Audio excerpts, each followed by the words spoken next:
أيا طالب العلم قم لا تنم فإن الزمان انقضى أيا طالب العلم قم لا تنم فإن الزمان انقضى بسم الله الرحمن الرحيم وبه نستعين وصلى الله على النبي الكريم اهدنا الصراط المستقيم صراط الذين أنعمت عليهم غير المغضوب عليهم ولا الضالين آمین۔ اپنی ضروریات سے فارغ ہو گئے ہوں تو ادھر توجہ فرمائیں۔ مضامین ذہن میں حالات حاضرہ کے پیش نظر کئی ایک گردش کر رہے ہیں، کہاں سے شروع کروں؟ اللہ کا نام لے کے شروع کرتا ہوں۔ اللہ انشاءاللہ ہماری آپ کی مدد کرے گا اور عمل کی توفیق بخشے گا۔ سر دست دو چیلنج درپیش ہیں۔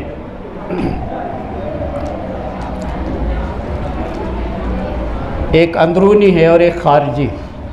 اب یہ اندرونی اور خارجی ذرا گاڑے لفظ ہیں۔ اندرونی کا مطلب انٹرنل اور خارجی کا مطلب آؤٹر۔ اندرونی سے مراد خود مسلمانوں کے بیچ ایک آدھی مسئلہ بہت زیادہ پیچیدہ ہوتا جا رہا ہے، نہ صرف سیونی بلکہ پورے ملک کو سامنے رکھتے ہوئے، اور نہیں بلکہ پورے عالم اسلام کو سامنے رکھتے ہوئے چیلنج درپیش ہے۔ دوسرا چیلنج ہمارے خود ملک کا ہے۔ وہ چیلنج ہمارے لیے نمبر 1 میں تعلیمی ہے، نمبر 2 میں ہمارا ہندوستانی معاشرتی زندگی ہے، نمبر 3 میں ہمارا اکنامیکلی مطلب معاشی، اور نمبر 4 میں پولیٹکس۔ یہ سب کا ایک مجموعہ ہے۔ یہ 2 چیلنج آپ کے سامنے ہیں۔ آپ لوگوں کے اندر ہمت ہے یہ 2 چیلنج قبول کریں گے؟ آپ ذرا سا ہاتھ اٹھائیے۔ ایک شرط لگا دے رہا ہوں، اگر اچھا لگے تو قبول کرنا، نہیں چھوڑ دینا، لیکن ایک ہمدردی اور ایک احساس کے ساتھ وہ چیلنج آپ کو قبول ہیں، یعنی کوئی چیلنج قبول کرنے کے لیے تیار نہیں۔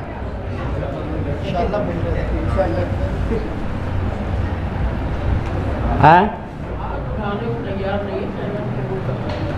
کیوں بھائی؟ چیلنج منظور ہے؟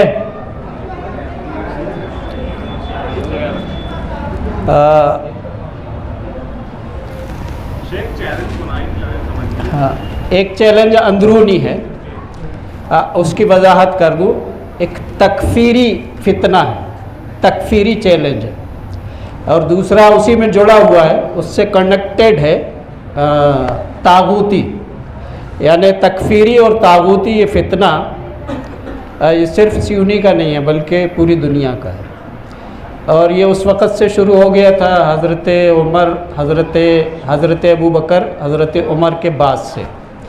حضرت عثمان غنی رضی اللہ تعالیٰ عنہ کا قتل کسی ہندو نے، کسی سکھ نے، کسی عیسائی نے، کسی یہودی نے نہیں کیا تھا، مسلمانوں نے کیا تھا۔ تو اس فتنے کی گمبھیرتا ہے، اس چیلنج کو قبول کریں گے آپ؟ جی یہ چیلنج قبول ہے آپ کو؟ دوسرے چیلنج کی بھی وضاحت کر دوں۔ تھوڑا سا میں آج اس موڈ میں ہوں کہ آپ سے گفتگو کروں، خطاب نہیں، تاکہ بات ذہن نشین ہو جائے۔ دوسرے چیلنج کی بات کروں، پھر ہاتھ اٹھانا پڑے گا آپ کو۔ دوسرا چیلنج یہ ہے، ملک کی آزادی کو 74-75 سال ہو گئے۔ ہمارے اسلاف نے اس ملک کی تعمیر کے لیے جو قربانیاں دیا تھا، اس کا پھل اب تک کھاتے رہے۔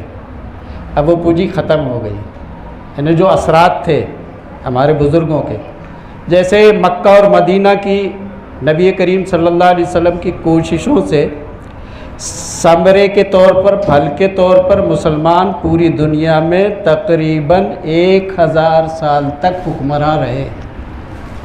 تو یہ تو بڑی مثال ہے پوری دنیا کی. یہ دوسری مثال، کیونکہ ہم اسی ملک میں رہتے ہیں اور اس ملک میں رہتے ہوئے گمبھیرتا کا حال یہ ہے کہ اس وقت اگر مکہ میں ستائے گئے تو کہاں بھیج دیے چلے گئے؟ حبش چلے گئے. اور کہاں چلے گئے؟ مدینہ چلے گئے ہجرت کر کے. اب تو ہجرت بھی بند ہے نا. جا سکتے پاکستان؟ اب وہاں تو جا ہی نہیں سکتے، ہمارے لیے تو ناپاک ہے وہ. ہاں، اس کو ناپاک بنایا تو ہم اس کو ناپاک کہیں گے، وہ ہمارے لیے ناپاک ہی ہے.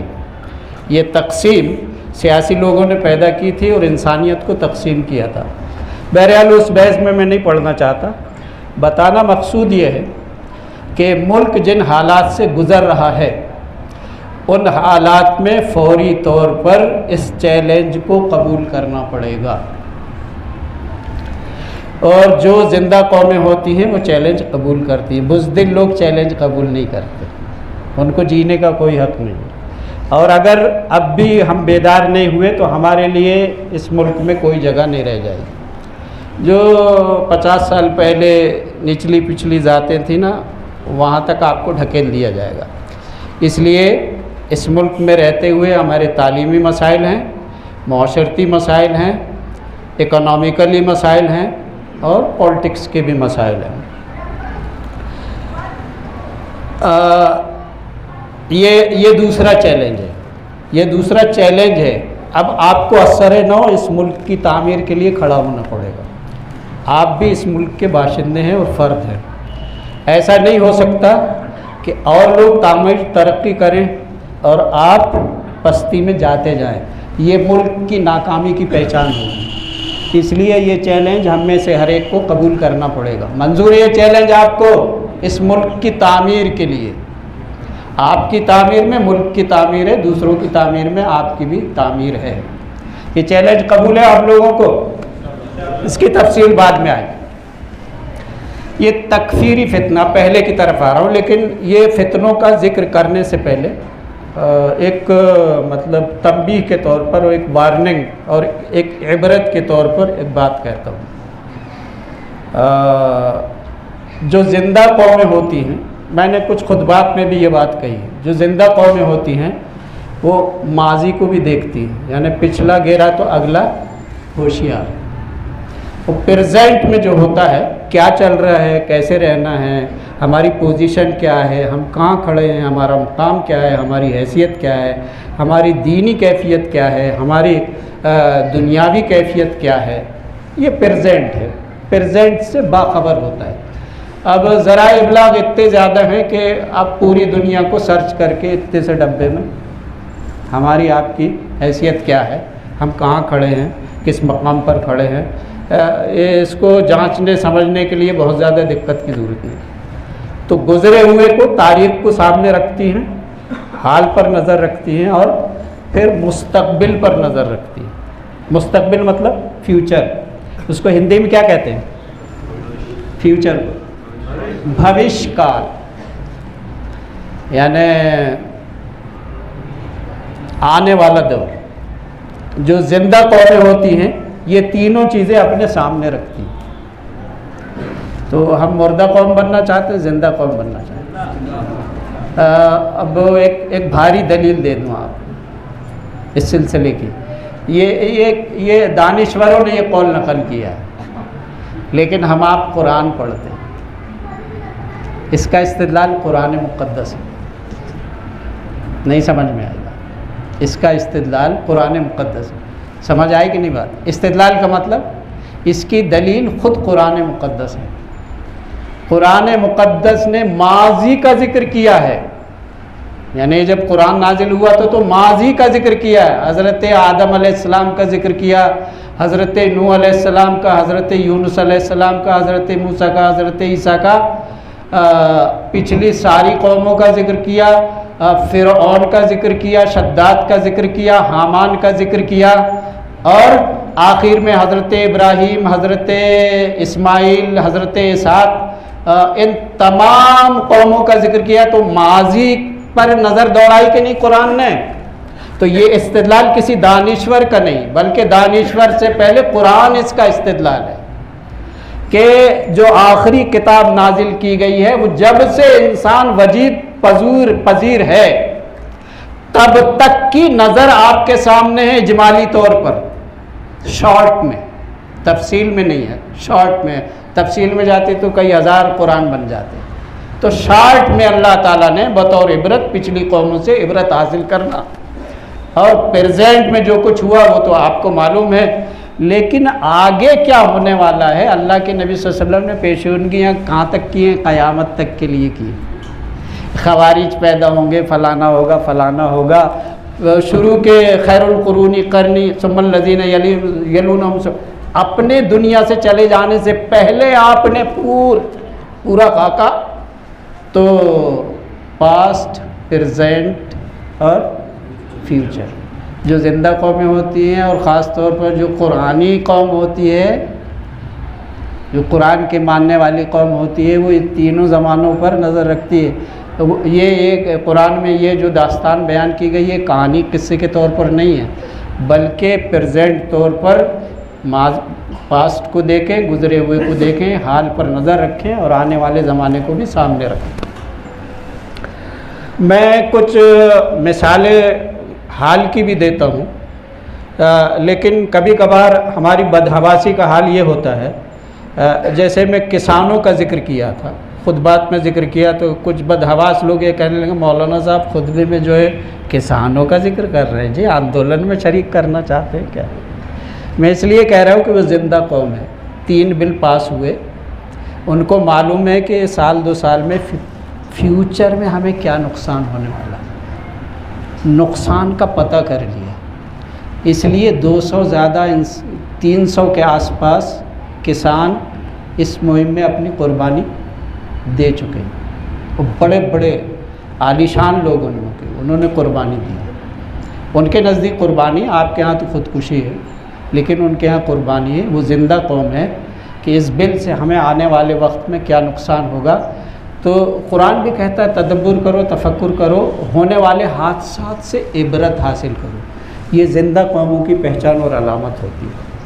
تو اسی پر اکتفا کرتا ہوں، اور یہ دونوں چیلنجز کو 12:30 ہو 12:15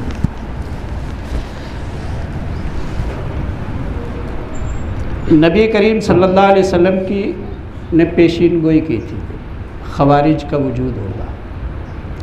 خوارج کلمہ گو تھے، نمازی تھے، روزہ رکھتے تھے، حج کرتے تھے، بلکہ عام مسلمانوں کے مقابلے میں بہت زیادہ بھی عبادت گار ہوتے تھے.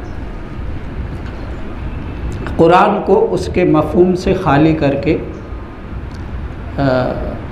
آزادانہ طور پر قرآن کے مفہوم کو نکالا کرتے تھے. ایسا کرتے تھے جیسے بعض آیات میں اجمال ہے. اجمال کا مطلب اس کا معنی واضح نہیں، اس کا معنی واضح نہیں، تو لغت کے زور سے قرآن کو حل کر لینا، یا اپنی مرضی اور منشا سے کسی مسئلے کو حل کر لینا. یہی سب سے بڑا فساد ہے. اسلام میں سب سے پہلا فتنہ جو پیدا ہوا ہے وہ خوارج کا پیدا ہوا، اور اس سے کتنا نقصان ہوا آپ کو اندازہ ہے؟ لاکھوں، ایون اس میں بے شمار صحابہ کرام بھی شہید ہوئے، اور دوسری قوموں نے نہیں مارا، مسلمانوں نے مارا.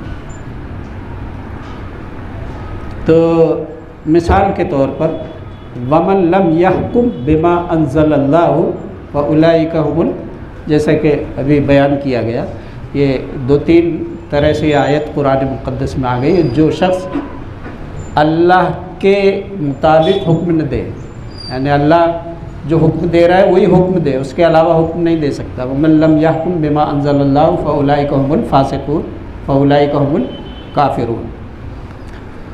تو یہ اسی طرح سے کہ ان الحکم الا للہ، حکم صرف اللہ کا ہے. کس کا ہوگا؟ صرف اللہ کا ہے. اب مودودی نے وہ آپ کے پرائم منسٹر نے، مودی نے کوئی آرڈر دے دیا، آپ کہہ رہے طاغوت نے حکم دیا. عبد القہار نے اس کے کسی قانون کو مان لیا تو یہ طاغوت کی پیروی کر رہے. یہاں جو حکومت ہے وہ طاغوت کی حکومت ہے۔ ان کا فتویٰ کیا ہے؟ فتوے کی دلیل بھی یہی ہے کہ ان الحکم الا للہ، مودی کا حکم کیسے چلے گا؟ جی مودی کا حکم کیسے چلے گا؟ اللہ کا حکم چلے گا۔ اب جو مودی کا حکم مان لے گا وہ طاغوت کی پرستش کر رہا ہے۔ یہ خلاصہ ہے اس تہذیب کے، اس عقیدے اور اس خارجی خوارج کا جو مزاج اور طریقہ ہے وہ یہی۔ تو یہ بات آپ چھوڑ دیں،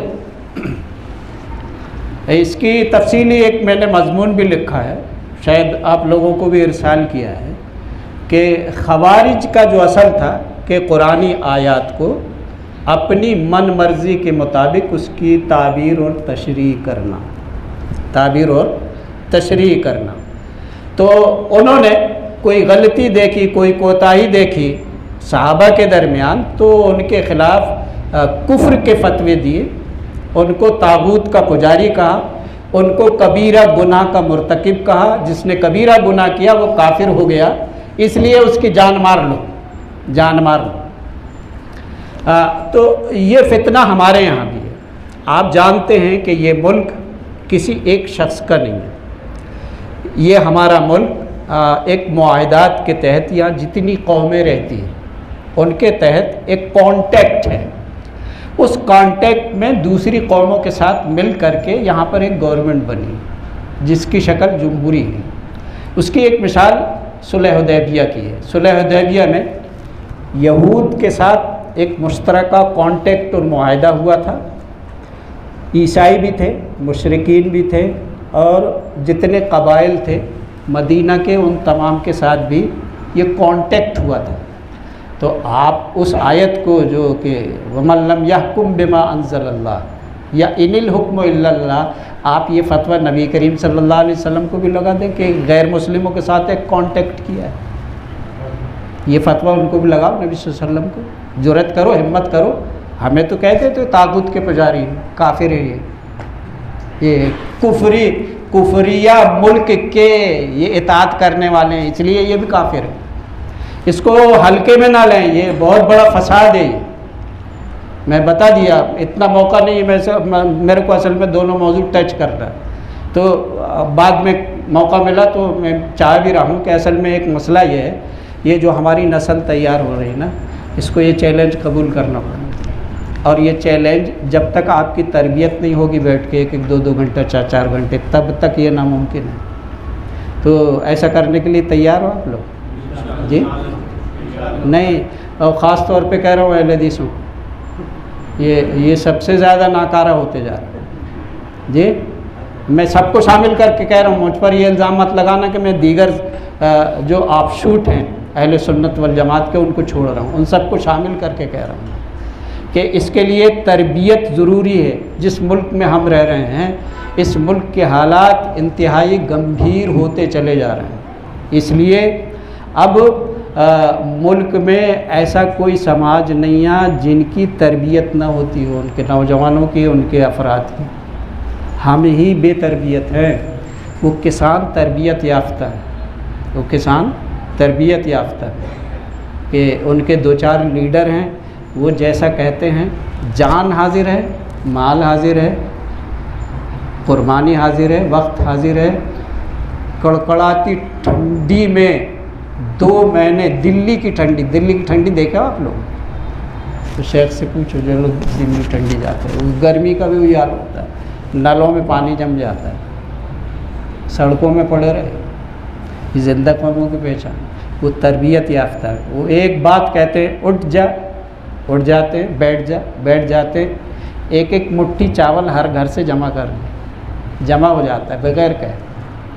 جی ٹریکٹر چاہیے، ٹرک چاہیے، مال چاہیے، اسباب چاہیے، گیہوں چاہیے، گاجر چاہیے، مولی چاہیے، کیا چاہیے، اور کھانے پکانے کے اتنے لیٹسٹ انتظام کہ ہم نے کبھی دیکھا بھی نہیں ہوگا، اتنے یعنی ہزاروں لوگوں کو کیسے کھانا کھلانا، ان کی کیسے 24 گھنٹے پیشاب پاخانہ کرنا۔ ایک پیشاب پاخانہ کا بھی تو مسئلہ رہتا ہے نا، باہر ہے، گھر میں تو ادھر آئے تو ادھر چلے گئے، وہاں تو سڑک پہ پڑے نا۔ تو یہ باعث عبرت ہے ہمارے لیے۔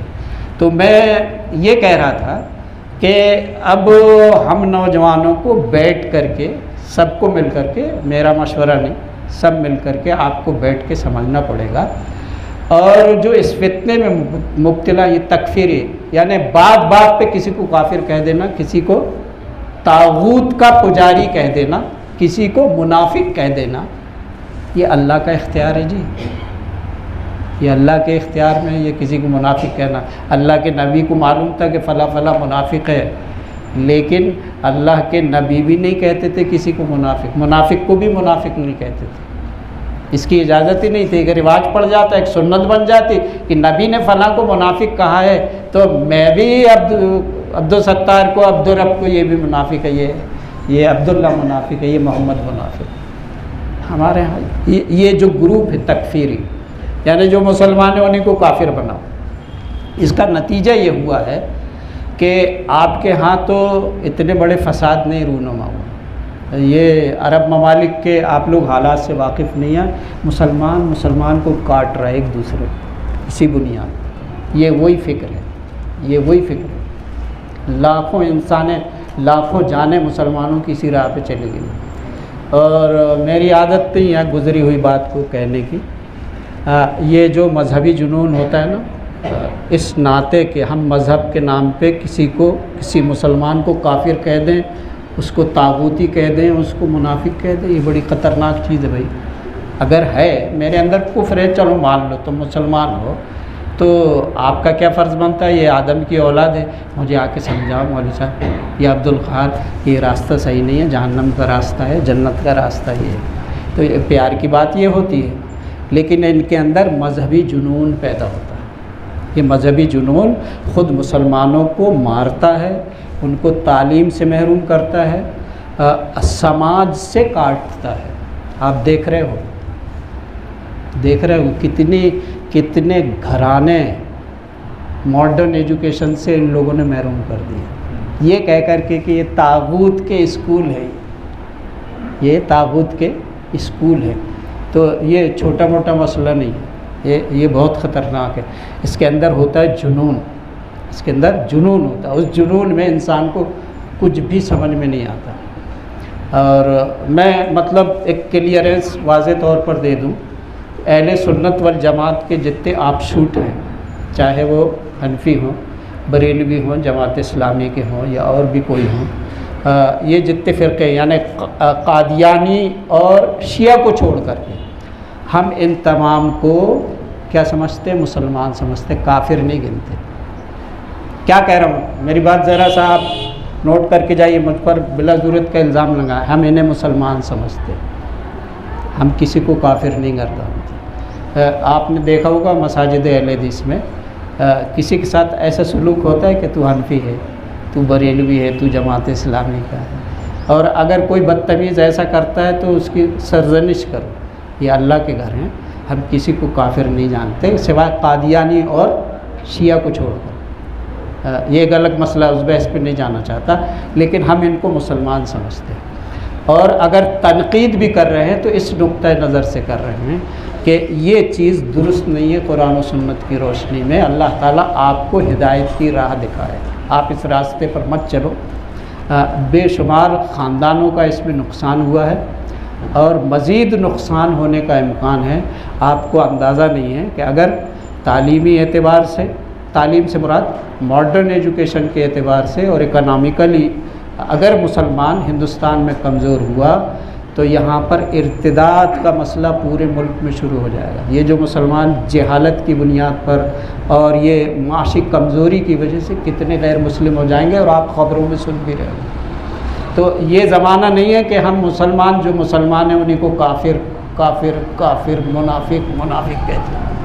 اللہ تعالیٰ مسلمانوں کو اس فتنے سے محفوظ رکھے۔ اس کی علمی تفصیل بہت ہے، میں گھنٹے 2 گھنٹے اس پر بول سکتا ہوں، لیکن میں نے شارٹ کے طور پر آپ کو جو اس کا نقصان ہے، اب آخر میں چاہ رہا ہوں کہ وہ میں کہوں یا نہ کہوں۔ اس فتنے نے ایک زمانے میں اس کی تفصیل میں نہیں جاؤں گا، میرے قتل کا فیصلہ کر لیا تھا، اور لوگ گھات لگا کے، بندوق لگا کے مارنے کے لیے مجھے بیٹھے رہتے تھے۔ یہ مذہبی جنون ہے۔ اگر ایسا حادثہ ہو جاتا تو کیا ہوتا؟ اس کی تفصیل میں نہ بتاؤں گا، نہ میں اس کی تفصیل چاہتا، لیکن جن حالات سے آپ دو چار ہو کر اس مرحلے پر پہنچ رہے ہیں، اس کو چھوٹا موٹا نہ سمجھیں، اور ہمیں درد ہے ان کے لیے بھی کہ یہ بھٹکے ہوئے ہیں۔ ہماری تنقید ان کے لیے اس لیے نہیں ہے کہ ہم ان کو ذلیل کریں، ہماری تنقید اس لیے ہے کہ اللہ ان کی اصلاح فرمائے۔ یہ فائنلی بات ہے جو اس میں حضرت نے، ہمارے محترم نے کچھ تفصیل تو بہت زیادہ ہے، کچھ تفصیل آپ کے سامنے رکھی ہے، اس لیے ہم اپنے مسلم معاشرے کو اس فتنے سے بچا کے رکھیں۔ میں اپنی بات یہی ختم کرتا ہوں۔ اس کا تفصیلی گفتگو اگر آپ لوگ کبھی اور محفلوں میں، نجی محفلوں میں کرنا چاہیں تو ہم اس کے لیے بیٹھنے کے لیے تیار ہیں۔ اب میں جو ہمارا مطلب خارجی آؤٹر میں جو ہمارا چیلنج ہے، وہ چیلنج بھی بہت ہی خطرناک ہے۔ اس کی گمبھیرتا کو میں ایک مثال سے آپ کو سمجھاؤں کہ سورت میں یعنی گجرات میں پروفیسر، لیکچرر، انجینئر، دو ایک جج، ایسے تقریباً 300-400 لوگوں کی تعلیم میں کیسے ترقی کریں، یعنی ایجوکیشنلی میٹنگ تھی۔ کون سی میٹنگ تھی؟ ایجوکیشنلی میٹنگ تھی۔ ان کو سمی کے کیس میں بند کر دیا گیا 127 لوگوں کو، 20 سال وہ جیل میں رہے، ابھی چھوٹے ہیں۔ اس میں کتنے جیل میں مر گئے، کتنے لوگ کس کام کے لیے بیٹھے تھے؟ تعلیمی، 20 سال تک جیل میں رہے۔ اور یہ ایک مثال ہے جو ظاہر ہو گئی، کتنے لاکھوں لوگ ابھی جیلوں میں پڑے کسی نہ کسی بہانے سے، کسی نہ کسی بہانے سے۔ تو ایک مسئلہ تو یہ ہے کہ ملک میں فرقہ پرستی یہ چونکہ میں صاف طور پہ کر رہا ہوں، بی جے پی کو سوٹ کرتی ہے، ہندو مسلم ہو، یہ ان کا ایجنڈا ہے، یہ ان کو سوٹ کرتی ہے، لیکن ملک کے لیے خطرناک ہے۔ ملک کے لیے، نہ صرف مسلمانوں کے لیے بلکہ پورے ملک کے لیے خطرناک ہے۔ آپ نئے حالات میں سن رہے ہوں گے کہ یہاں اس کو پکڑ کے مار دیے، وہاں اس کو پکڑ کے مار دیے، کبھی لو جہاد تو کبھی کوئی مسئلہ تو کبھی کوئی مسئلہ۔ تو یہ جو دردناک صورتحال آپ کے سامنے آ رہی ہے، میں دیکھ رہا ہوں کہ ہمارے ہاں جو بے حسی ہے، کسی کے کان میں جوئیں تک نہیں رہی جی، ایسا لگتا ہے کہ ان کا کوئی پرسان حال ہی نہیں ہے، ان کے پیچھے کوئی گائیڈ کرنے والا نہیں، ان کو سمجھانے والا، بتانے والا کوئی نہیں۔ تو کیا ہم سب ایسے ہی پڑے رہے، ایسے ہی چلنے تھے؟ اور جو علماء کی ذمہ داری بنتی ہے کہ آپ کے اس ملک میں جو نقصانات ہوئے ہیں ان نقصانات کو خطبات میں بھی اجاگر کیا جائے، یہ ذمہ داری محسوس کرنا پڑے گا۔ اب تک آپ نے لاپرواہی کر لی ہے، لیکن اب اس کو کلیئر کرنا پڑے گا کہ آپ کا کیا نقصان ہوا ہے۔ نقصان کے بعد جو حل ہے تو وہ سب مل کر کے، بیٹھ کر کے، آپسی سجھاؤ کے ساتھ، آپسی مشورے کے بعد طے ہوں گے نا۔ آپ کے نقصانات کا تعلیمی جو نقصان ہوا ہے اس کا اندازہ نہیں ہے، ہم میں سے بیشتر کو نہیں ہے، صحیح بتا رہا ہوں، تعلیمی نقصان یعنی ماڈرن ایجوکیشن کا۔ تو تعلیم کے تعلق سے دو چیزیں بہت زیادہ توجہ طلب ہے تعلیم میں۔ مکتب کی تعلیم کا مطلب یہ ہے کہ ایک خاص عمر کا حصہ ہوتا ہے، اس عمر میں دین کی موٹی موٹی عقائد اور دعاؤں کی اور عبادات کے طور طریقے اور عقیدے اور دیگر مسائل کو سمجھ لیا جاتا ہے، وہ پوری زندگی کام دیتے ہیں۔ یہ جو بڑے مدارس ہیں وہ چند لوگوں کے لیے ہیں، لیکن مکتب کی تعلیم جو مطلب ابتدائی ایک بچہ اور بچی مسلمان کی حیثیت سے باقی رہے اور پوری زندگی مسلمان ہو کے زندگی گزارے،